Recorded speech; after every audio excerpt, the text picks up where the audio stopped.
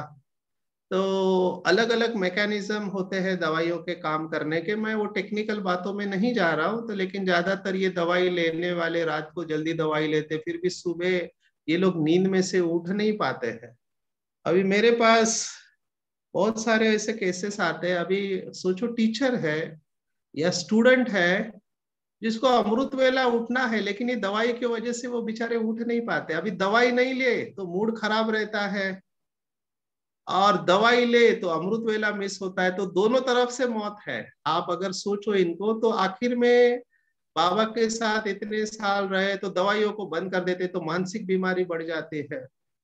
ऐसे पेशेंट है रोते रहते हैं और अपने आप से बड़बड़ाते रहते हैं, बोलते रहते हैं। ये है ना, ये सब प्रमाद है ये।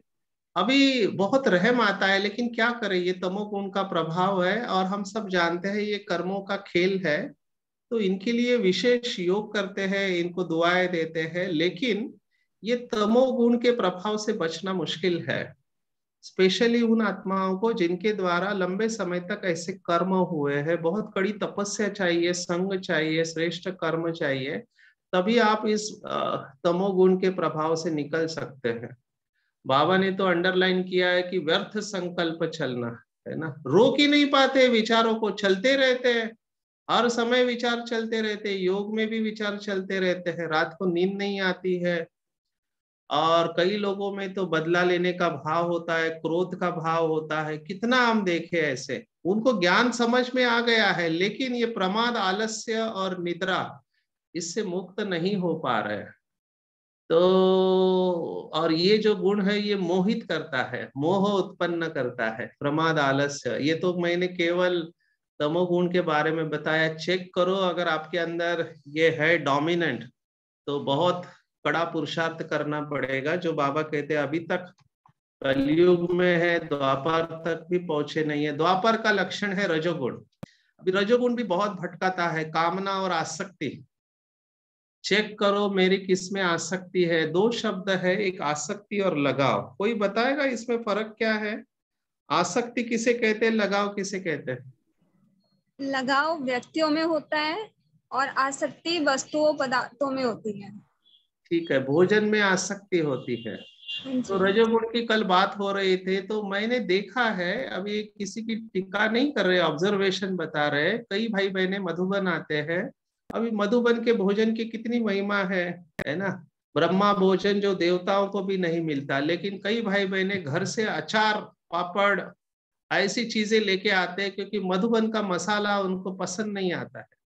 7 दिन तक लेके आएंगे और खाएंगे। चेक करो, ये पापड़, अचार या पकोड़े, ये जितने भी है चटपटे आइटम, ये रजोगुण में आते हैं। ये रजोगुण को एक्टिवेट करते हैं। रजोगुण माना क्या? कामनाएं, इच्छाओं को ये जागृत करेंगे और आसक्ति उत्पन्न करेंगे। बाबा के महावाक्य, जहां आसक्ति है वहां माया आ सकती है, और ये कर्म के फल के बंधन उत्पन्न करता है। आप अशरीरी अवस्था में जाना मुश्किल है इसके साथ। कोई बहुत अच्छा योगी है तो हो सकता है, लेकिन मेजॉरिटी को कर्म संगे न निबध्नाति, ऐसे ये श्लोक कहता है। तो अति महत्वाकांक्षा इन लोगों में होती है, अति महत्वाकांक्षा। तो अति महत्वाकांक्षा आप अपनी शांत स्वरूप अवस्था से आपको ये उतार देगी। आप शांत स्वरूप अवस्था में लंबे समय तक नहीं रह सकते हैं। सेवा में भी अति महत्वाकांक्षा आ जाती है। कई लोग मैं देखा हूं, इनको हम टाइप ए पर्सनालिटी कहते हैं। ये सब टेक्निकल बातें हैं, रिसर्च की बातें हैं। ये हमेशा फर्स्ट आना चाहते हैं, हमेशा जीतना चाहते हैं, हमेशा दूसरों को हराना चाहते हैं, और बहुत टाइम कॉन्शियस होते हैं। ये लोग रिलैक्स नहीं हो सकते। ये लोग अचीवर्स होते हैं। अचीव माना हर बात में ये अचीव करते हैं, आगे आएंगे, सब कुछ करेंगे, और ये है सब रजोगुण का प्रभाव है। तो ये कर्मों के फल के बंधन से बांधता है। ये लोगों को एक ही डिसएडवांटेज रहता है कि ये लोग रिलैक्स नहीं हो पाते। रिलैक्सेशन क्या होता है इनको पता नहीं। तो दो एक्सट्रीम आप देख सकते हैं, या तो बिल्कुल रिलैक्स होंगे, सोते रहेंगे दिन भर में, या बिल्कुल रिलैक्स नहीं होंगे। तो ये रजोगुण और तमोगुण के एक्सट्रीम है। और इसके कॉन्ट्रास्ट में अगर आप आओ तो सत्व गुण जो है, अगर इन तीनों को अगर आप कहो तो रजोगुण जो है कुछ किए बगैर रह नहीं सकते। एक वाक्य में अगर आप मुझे पूछो, रजोगुण माना कुछ किए बगैर रह नहीं सकते, और तमोगुण माना कुछ करने का दिल नहीं करता है।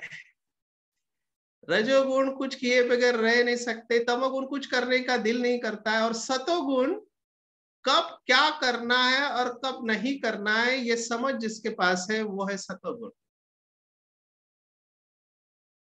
अभी मैंने ऐसे भी लोग देखे हैं दिन भर में घर में फर्नीचर को बदलते रहते। आज कुर्सी यहाँ रखी है, टेबल यहाँ रखा है, तो वो कुछ दिनों के बाद उसका पोजीशन चेंज हो जाएगा, क्योंकि उनको वो अच्छा नहीं लगता है, खाली नहीं बैठ सकते हैं वो।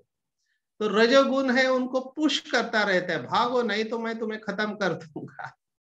तमोगुण कहता है जो है जैसा वैसा ही रहने दो, लॉ एंड ऑर्डर, उसको जरा भी डिस्टर्ब मत करो, ऐसे ही रहो और रिलैक्स रहो। तो सुस्त हो जाते हैं।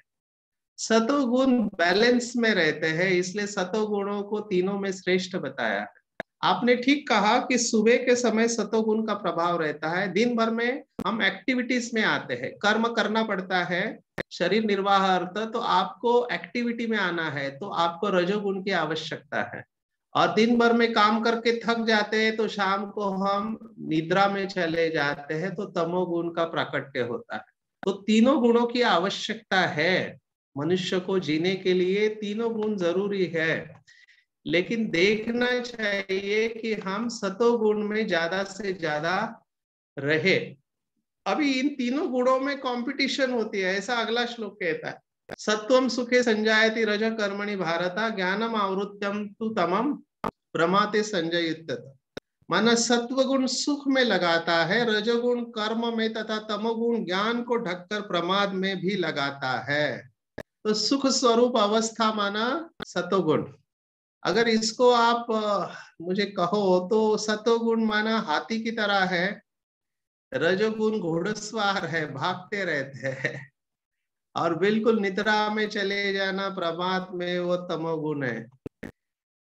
अभी इन तीनों में कंपटीशन कैसे होता है? रजस तमश्च विभूयः सत्वम भवति राज भारता, रजः सत्वम तमश्चैव तमः सत्वम रजस्तथा।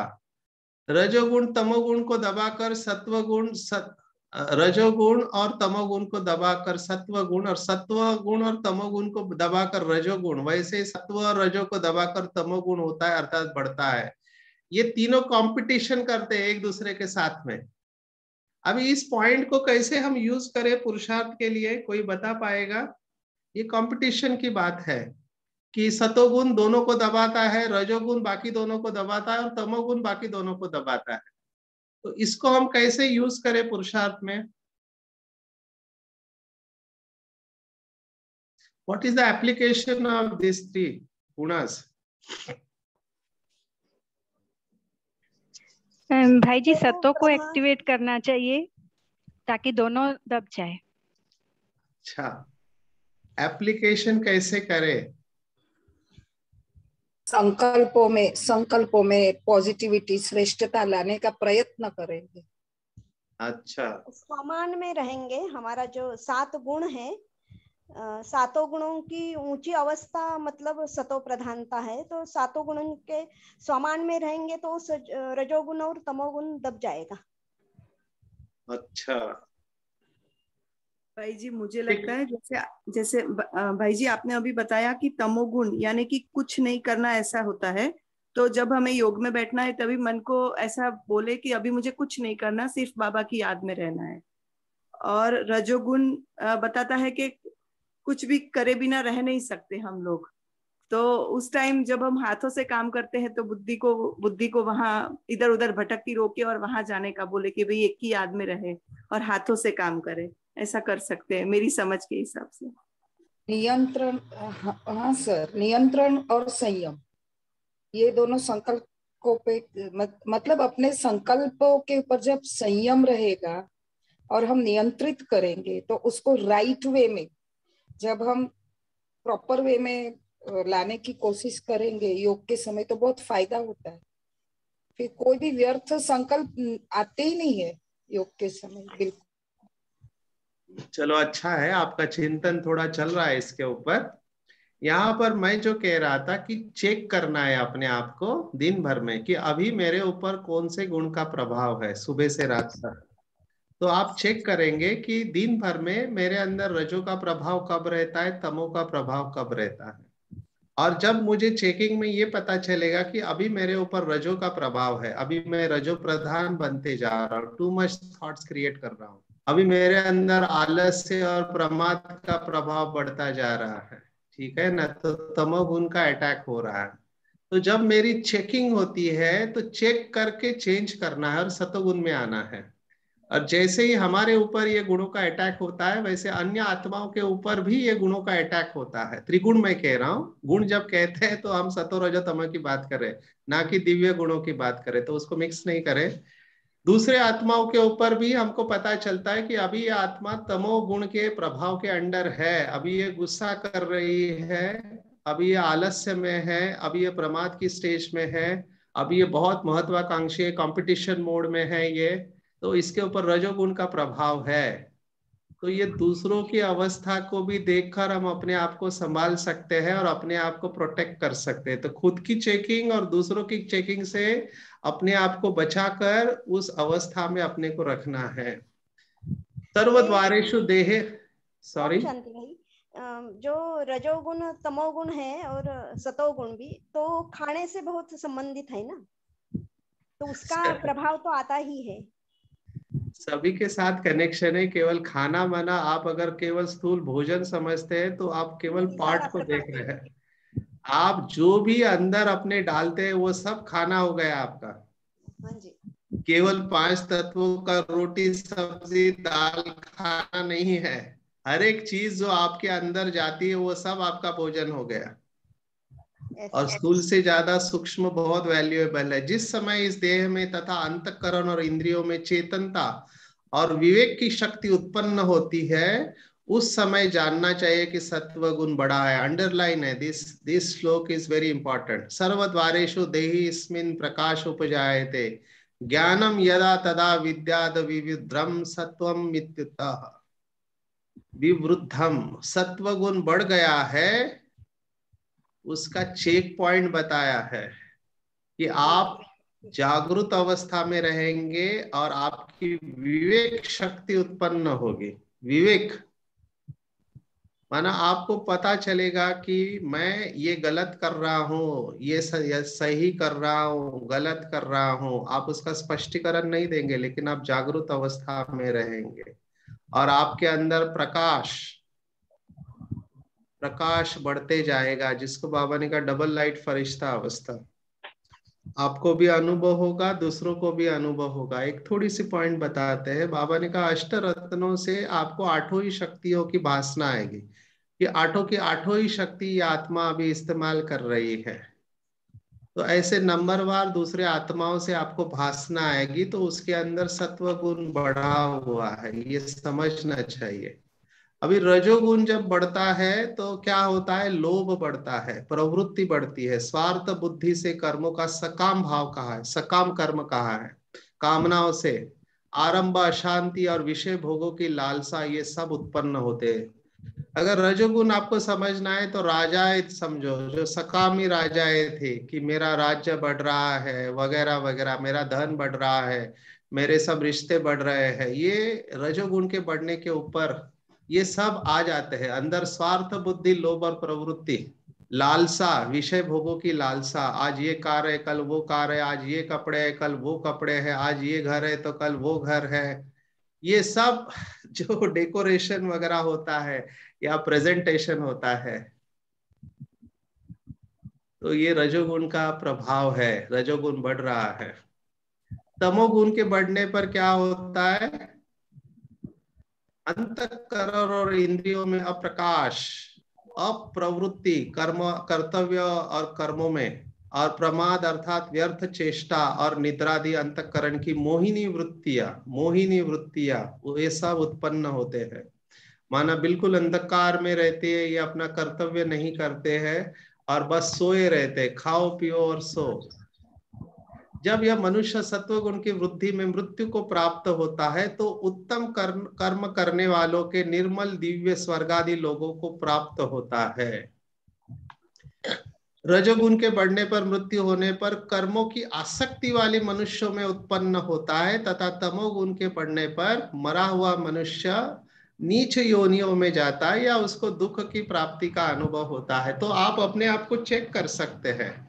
ये शास्त्रों ने बहुत अच्छा बताया हुआ है कि हमारा जिस घर में जन्म होता है, जिस घर में जन्म होता है उससे पता चलता है कि हमने कौन से कर्म किए हुए हैं।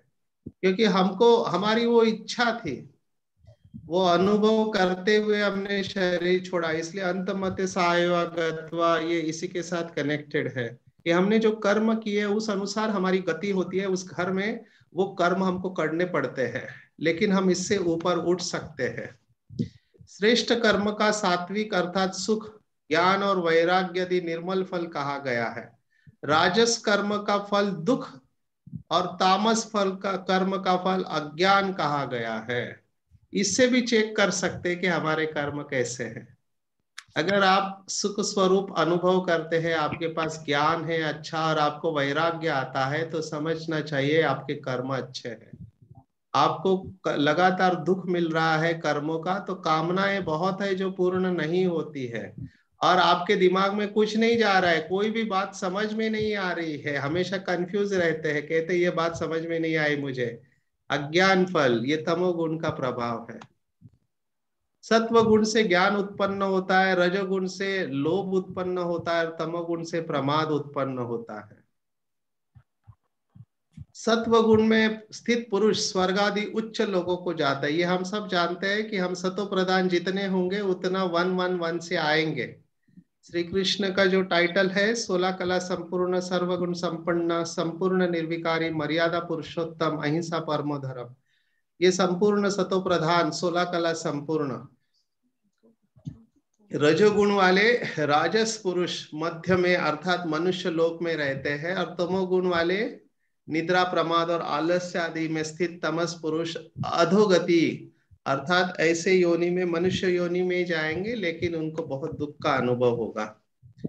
जिस समय दृष्टा तीनों गुणों के अतिरिक्त अन्य किसी को करता नहीं देखता और तीनों गुणों से अत्यंत परे परमात्मा को तत्व से जानता है, तब वो मुझे प्राप्त होता है। अभी यहाँ पर परमात्मा कैसे इन गुणों से परे है वो बताया है।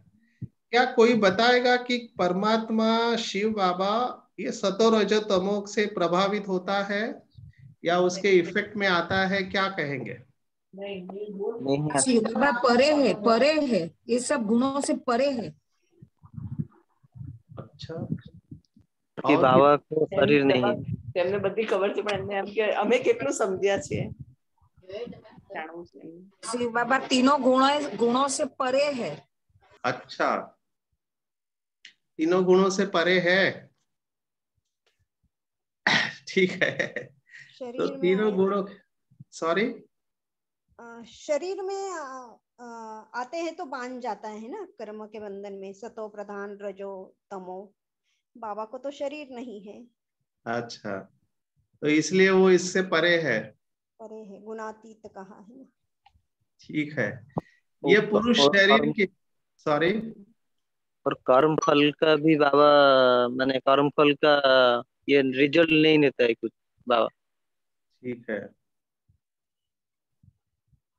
ओके। कल हमने 4 शब्द देखे थे, जन्म मृत्यु जरा, है ना, और मृत्यु, जरा और जन्म, जरा, व्याधि और मृत्यु, ये 4 शब्द देखे थे। आज फिर से उसमें के 3 शब्द आए, गुणा नेता अनित्य त्रिदेही देह समुद्भवान।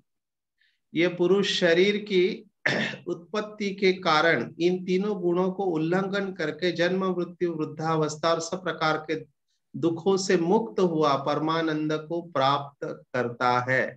जो साक्षी अवस्था में जाता है वो इनसे परे चले जाता है। अर्जुन बोले, इन 3 गुणों से अतीत पुरुष किन किन लक्षणों से युक्त होता है? अभी ये परमात्मा का परिचय आया है कि कौन कौन से लक्षणों से युक्त होता है और किस प्रकार के आचरणों वाला होता है और कैसे इन 3 गुणों से अतीत होता है।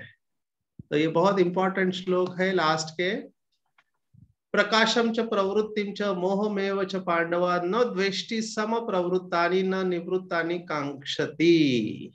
ये बैलेंस है। जो पुरुष सत्व गुण के कार्य रूप प्रकाश को और रजोगुण के कार्य रूप प्रवृत्ति को तथा तमोगुण के कार्य रूप मोह को न तो प्रवृत्त होने पर उनसे द्वेष करता है, न निवृत्त होने पर उनकी आकांक्षा करता है। सो न द्वेष है न आकांक्षा है ना, न द्वेष है न आकांक्षा है, न खींच रहा है न उसको डिस्टर्ब कर रहा है। यही उसके गुणों से अतीत होने के प्रधान लक्षण है। इसको बहुत अच्छी तरह से समझना। और यही बात बार बार भगवत गीता में आई हुई है। हमने देखा भगवत गीता सबसे ऊंची अवस्था जो हमने पहले भी देखी, स्थित प्रज्ञा अवस्था। स्थित प्रज्ञा, गुणातीत और पुरुषोत्तम, ये तीनों शब्द नियरली नजदीक आते हैं एक दूसरों के। स्थित प्रज्ञा, गुणातीत और पुरुषोत्तम, जो कल हम देखने वाले। पुरुषोत्तम परमात्मा को कहते हैं। सभी पुरुषों में उत्तम, पुरुष माना भाई नहीं, आत्मा को पूरी में रहने वाला पुरुष कहते हैं। तो सभी आत्माओं में जो परम है वो गुणातीत और स्थित प्रज्ञ है। वो हलचल में नहीं आता है, ऊपर नीचे नहीं होता है, क्योंकि कुछ भी हो वो अपने अचल अडोल अवस्था में स्थित रहता है। साक्षी अवस्था जिसको कहा गया, ये बहुत ऊंची अवस्था है। तो जो इस तरह से साक्षी अवस्था में रहता है वो इस अवस्था को प्राप्त करता है। प्रभाव मुक्त अवस्था भी इसको कह सकते हैं आप। जो साक्षी के सदृश आया है, देखो उदासीन अवदासीनो। हमने पहले भी देखा, उदासीन का मतलब उदास नहीं है, जैसे कई भाई बहने समझते ये उदासी है। बाबा शब्द इस्तेमाल करते हैं सन्यासी उदासी। उदासीन माना उच्च आसन में स्थित है। गुणावर्तन्त इत्येव यो अवितिष्ठति निंगते, माना ये एक ही भाव में स्थित होता है, गुणों में ही बरतता है और परमात्मा में एक रस स्थित होता है, कभी विचलित नहीं होता है, न विचलित किया जा सकता है, जैसे गुलजार दादी की अवस्था कहते हैं। तो ये उच्च अवस्था, और ये शब्द पहले भी आया हुआ है पहले के अध्याय में, समलोष्टाश्म कांचना। इसका अर्थ क्या बताएगा? समलोष्टाश्म कांचनहा, मैंने कहा सोना और पत्थर में भी एक समझता है। हाँ, ये ब्रह्मा बाबा की अवस्था थी। हालांकि हीरे बेचते थे, लेकिन जैसे ही ज्ञान मिला उनको हीरे पत्थर समान दिखाई देने लगे, जो करोड़ों के हीरे थे। समलोष्टाश्म का, लोष्टा माना पत्थर, कांचन माना सोना। सम दुख सुख स्वस्थ, समलोष्टाश्म कांचना।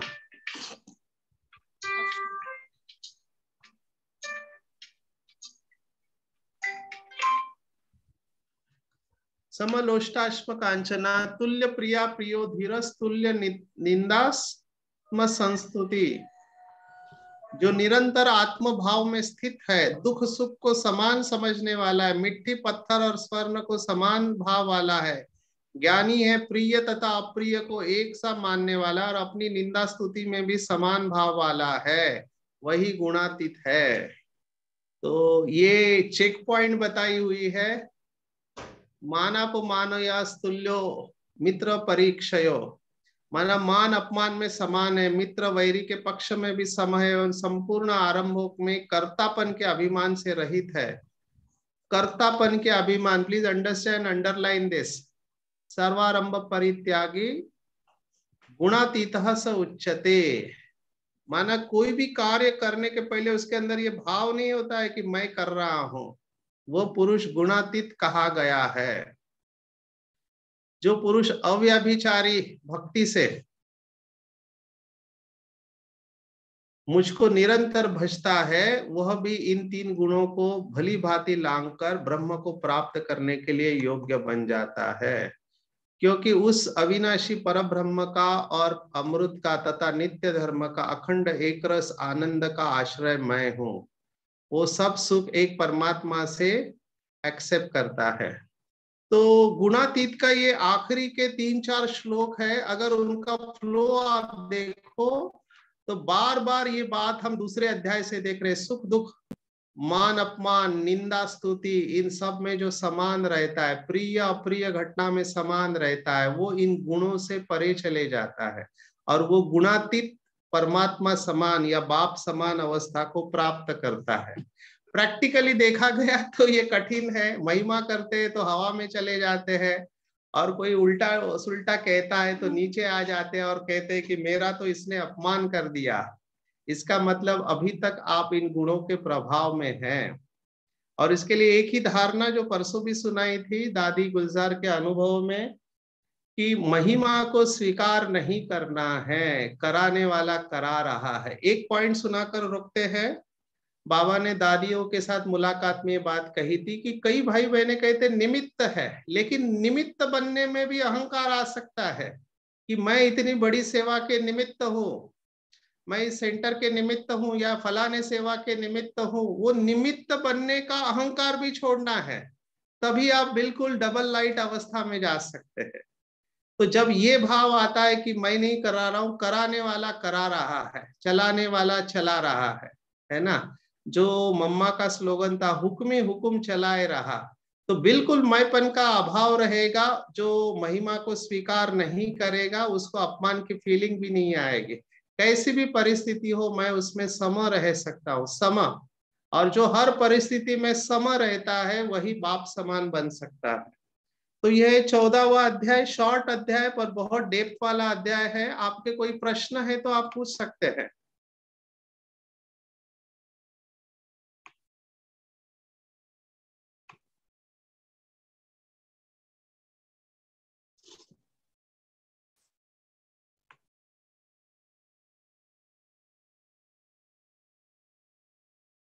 अच्छा, मेरा आवाज आ रहा है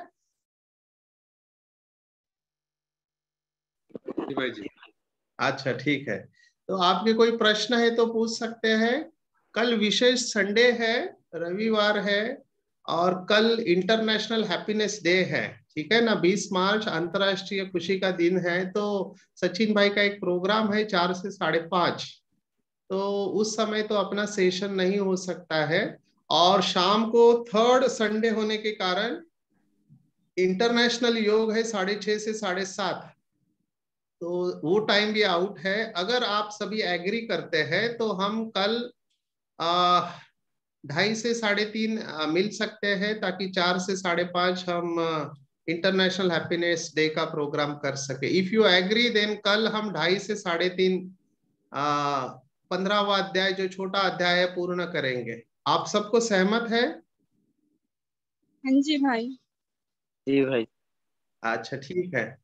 तो आज के कल हम 2:30 से 3:30 हम देखेंगे 15वां अध्याय पुरुषोत्तम योग है। ये गुणातीत और पुरुषोत्तम और स्थित प्रज्ञा, इन तीनों को थोड़ा हम टच करेंगे, क्योंकि मेरे ख्याल से धारणा के लिए ये तीनों बातें, तीनों शब्द, स्थित प्रज्ञा अवस्था, स्थित प्रज्ञा मुनि कहा है, गुणातीत और पुरुषोत्तम, इन तीनों को जोड़ना जरूरी है। तीनों को पहला हम देख लेंगे और बाद में इसके बारे में देखेंगे। सबसे छोटा अध्याय फिर से है, कल्प वृक्ष का वर्णन है।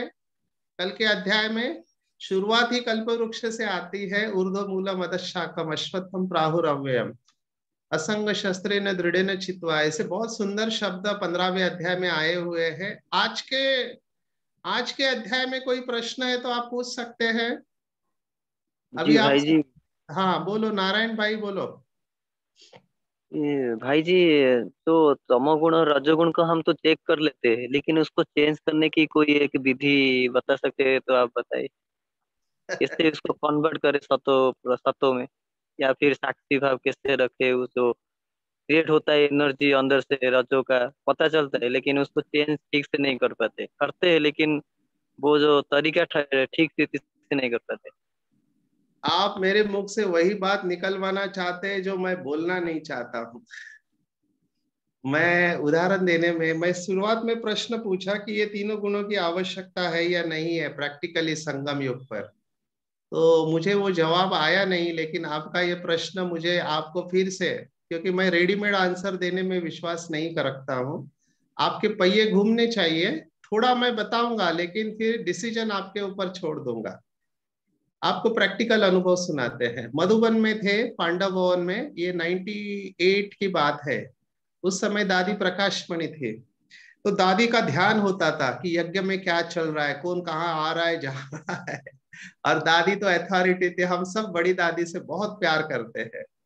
तो हम तो ड्यूटी करके आए थे और दादी का हमने जो रूप देखा, वैसे रूप पहले कभी नहीं देखा। मैं किसी का नाम नहीं लेना चाहता हूँ। एक आत्मा घर गई थी छुट्टी लेके, तो उसको 2 दिन पहले आना था और वो 2 दिन बाद में पहुंची पांडव भवन। तो दादी का आज भी वो रूप मुझे याद है। दादी अपने कमरे से बाहर आई थी जहां घड़ी है पांडव भवन ने शांति स्तंभ के पास, और दादी ने उसको ऐसे बोला कि कहाँ गए थे 2 दिन, किसको पूछकर आप आए ना। और पूरा पांडव भवन में दादी का आवाज घूम रहा है। दादी वॉज वेरी स्ट्रिक्ट कि आपको 2 दिन पहले आना था, आप 2 दिन लेट क्यों आए, किसके पूछने से आए और कहाँ गए थे, किसको आपने बताया। तो ये जो दादी का रूप था ये डेफिनेटली सतो प्रधान नहीं था, ठीक है ना।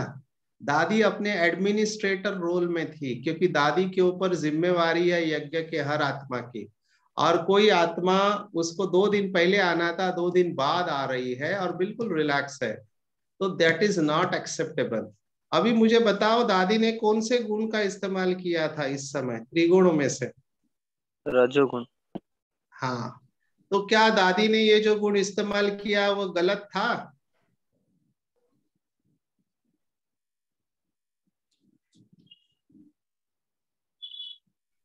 नहीं। आप समझ रहे हैं कहाँ पे कॉम्प्लिकेशंस आ सकते हैं। ईश्वरीय ज्ञान को प्रैक्टिकल यूज करते समय खास करके एडमिनिस्ट्रेटर जिनके ऊपर जिम्मेवारी है, समझो अभी यहाँ मैं देख रहा हूँ घर गृहस्थी वाले लोग बैठे हुए है ना, माँ बाप है, इनके बच्चे हैं। अभी कोई बच्चा या बच्ची लेट आती है, उसका आने का टाइम 7 है, वो 9 बजे 10 बजे घर पे आते हैं, तो क्या सतो प्रधान अवस्था में रहे उस समय? डिसिप्लिन करना जरूरी है, अनुशासन चाहिए। ब्रह्मा बाबा ऐसे करते, आवाज उठा के डांटते वगैरह थे? मेरे को ब्रह्मा बाबा के बारे में मैंने सुना नहीं है, लेकिन बाबा प्यार देना बंद कर देते थे, दृष्टि नहीं देते थे बच्चों को अगर ऐसे कुछ करते थे। केवल बड़ी दादी को बाबा, कहानी में हमने सुना है कि एक दिन बाबा ने बड़ी दादी को कहा, देखो पालना कैसे दी।